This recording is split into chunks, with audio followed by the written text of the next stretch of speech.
My name's Janet, and I've got a story to tell you. I've been married for 30 years now, but let me take you back to the beginning. I grew up with a dad who knew how to make things happen. He ran his own factory, building affordable homes for folks who needed them. When I met Tom, I thought I'd found my happily ever after. We got married young, and my dad, being the generous guy he was, gave us a house as a wedding gift. 2 years into our marriage, I had my son, Jake. I threw myself into being a mom, giving Jake all the love and attention I could. One day, when Jake was about 3, I brought up the idea of going back to work. Tom wasn't having it. "Janet, we've talked about this," he said, not even looking up from his newspaper. "Jake needs you here.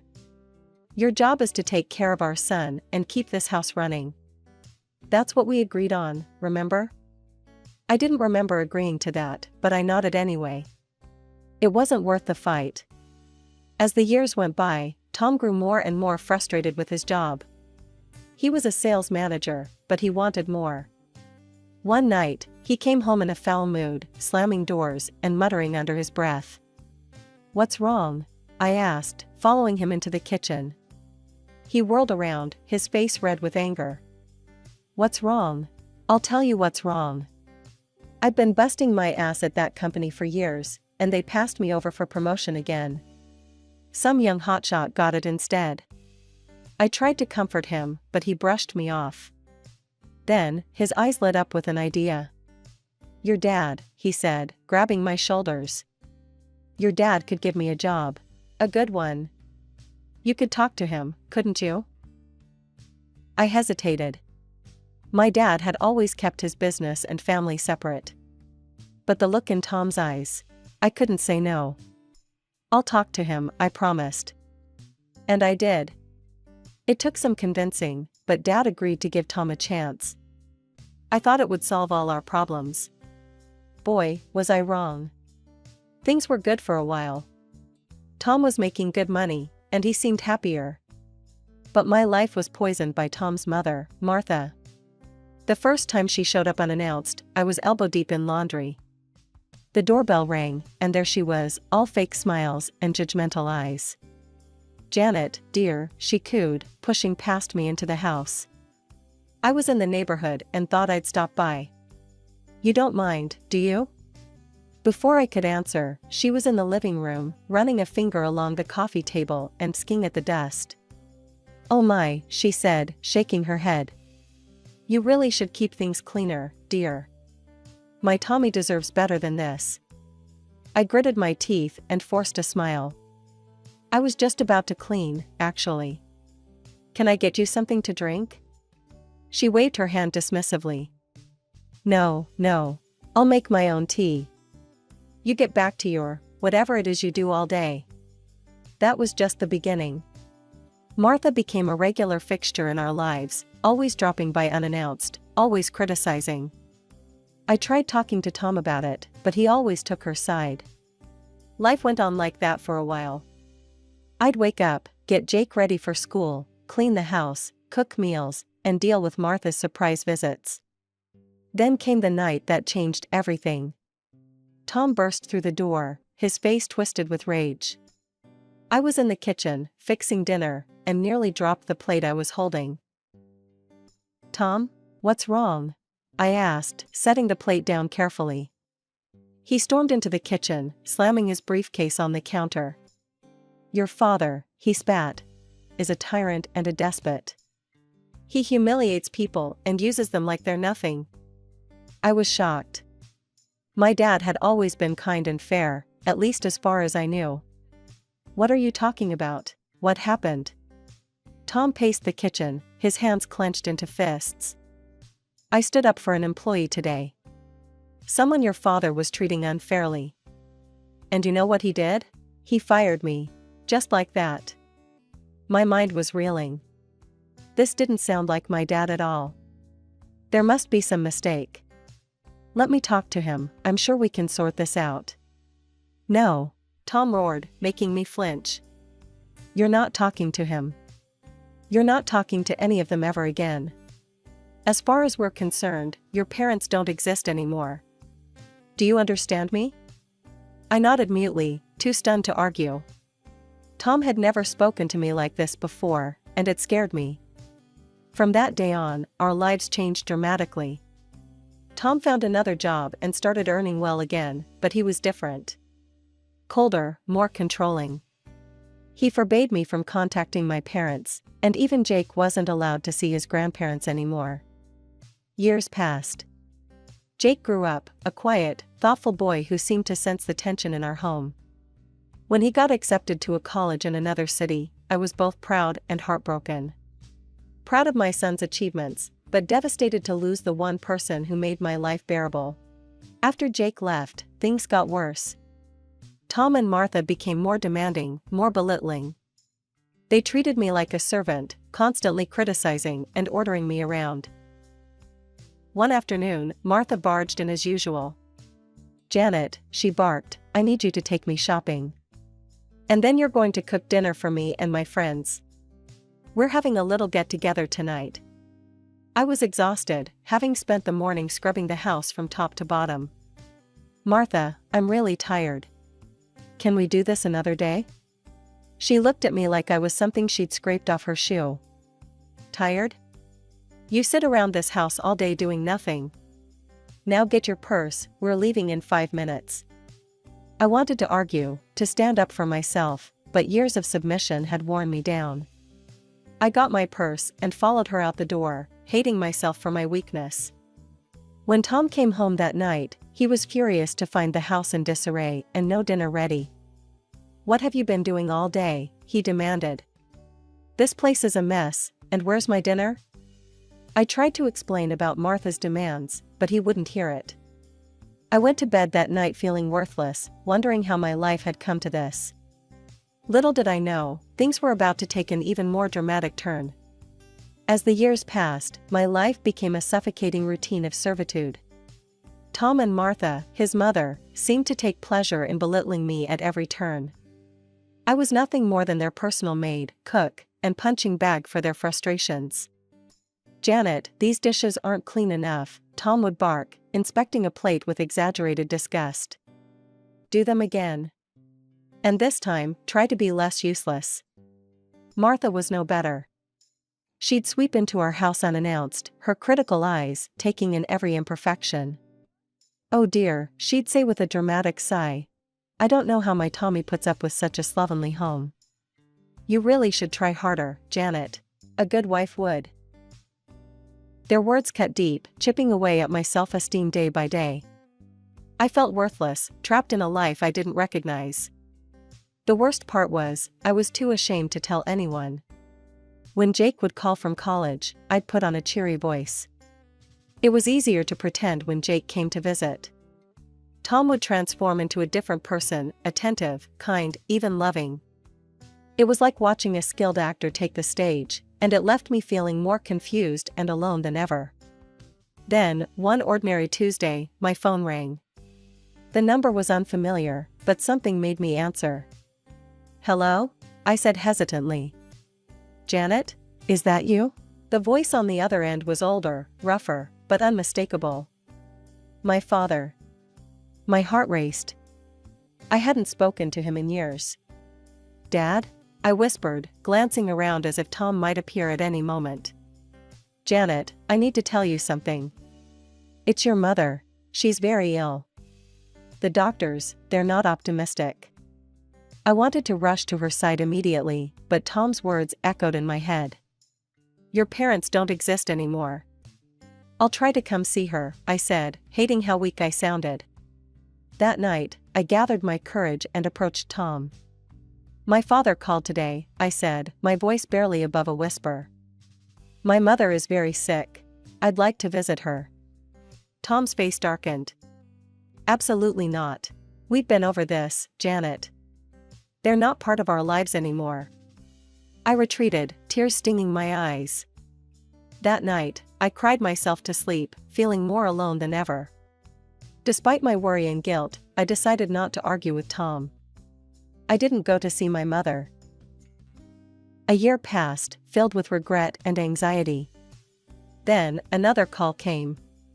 "Janet," my father's voice was hollow this time. Your mother, she's dying.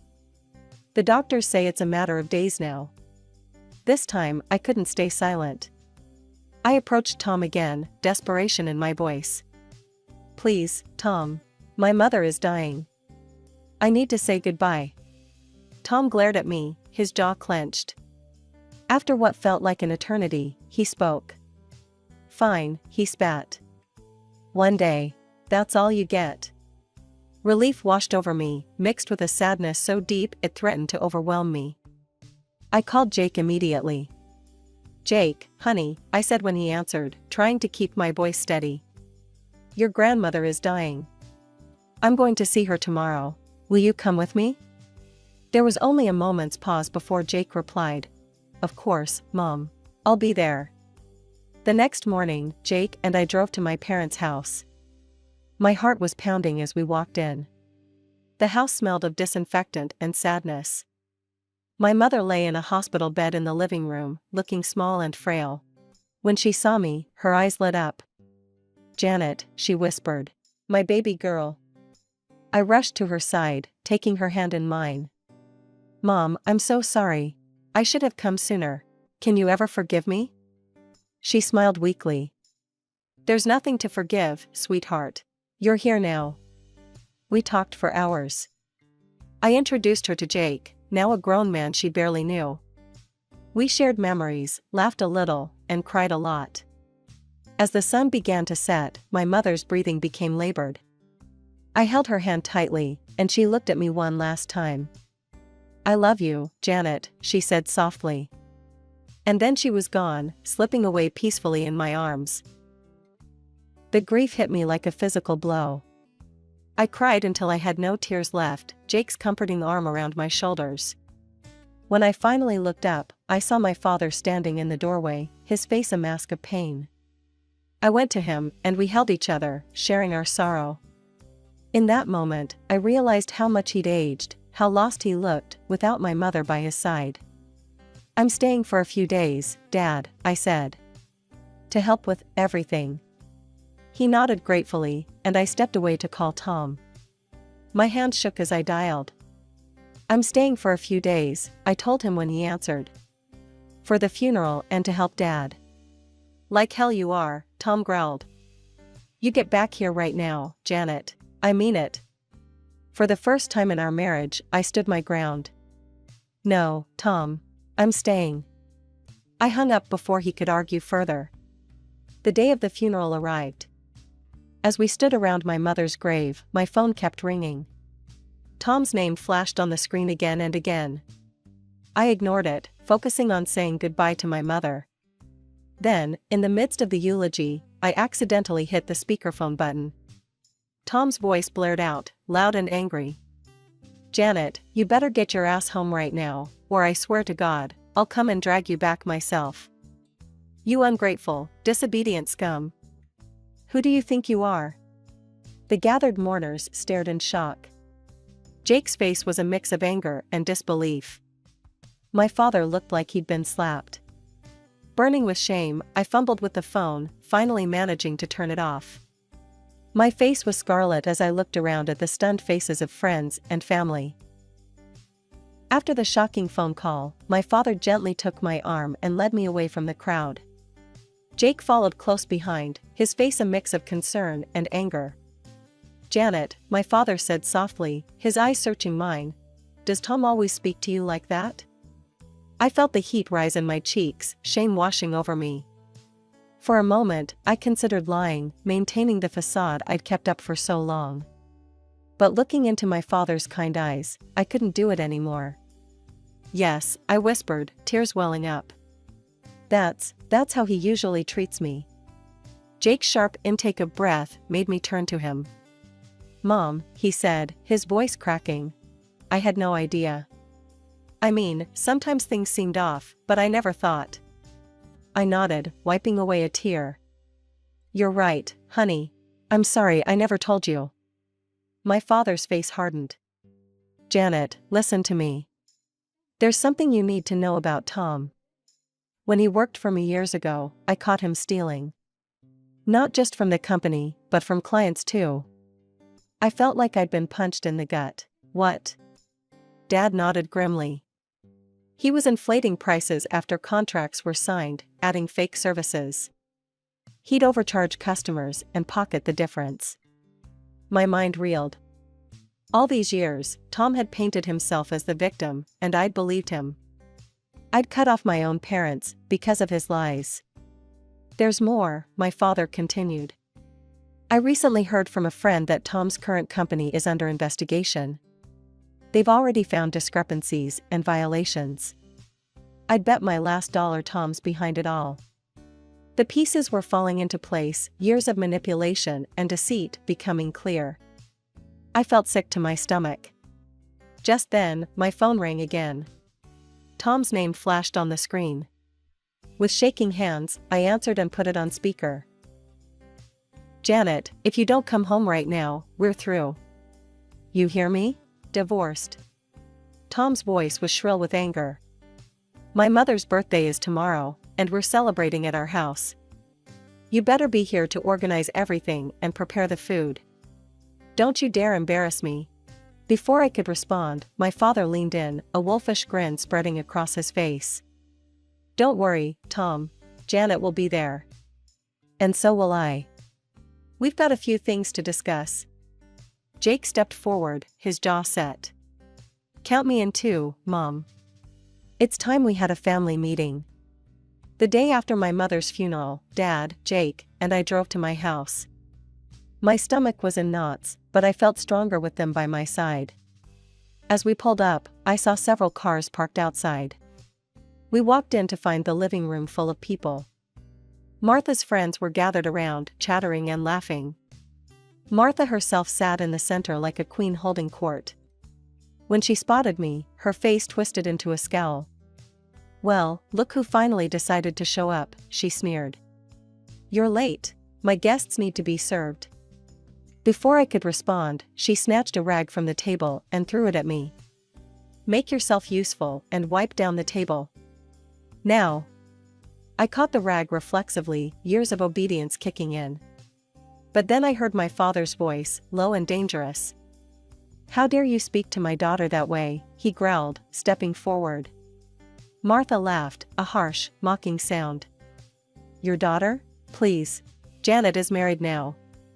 We're her family, not you. Now get out of our house and stop ruining my birthday. My father's face reddened. Your house? I think you're mistaken, Martha. I own this house. I gave it to Janet as a wedding gift. And I'm telling you all to leave, now. The room fell silent. Martha's mouth opened and closed like a fish out of water. Just then, Tom walked in, his face darkening as he took in the scene. Janet, he snarled. What's going on here? Take your father and get out. You're ruining Mother's party. Something snapped inside me. Years of pent-up frustration and anger came pouring out. I reached into my purse and pulled out an envelope. No, Tom, I said, my voice steady. You get out. Here are divorce papers. I don't want to see you or your mother ever again. This is my house, and I want you both to leave. Tom's face went pale, then red with rage. But before he could speak, I turned to the guests and told them I'd been treated like a servant in my own home, for years. Jake confirmed every word I said. The guests shifted uncomfortably, murmuring among themselves. I saw looks of sympathy, shock, and in some cases, dawning understanding. Get out, I repeated, looking directly at Tom and Martha. All of you, please leave. To my surprise, Martha's friends started gathering their things. A few even muttered apologies as they hurried past. Tom and Martha stood frozen, disbelief etched on their faces. This isn't over, Tom hissed as he finally moved towards the door, practically dragging his mother with him. As the door closed behind them, a profound silence fell over the house. Then, slowly, I felt a smile spread across my face. For the first time in years, I felt free.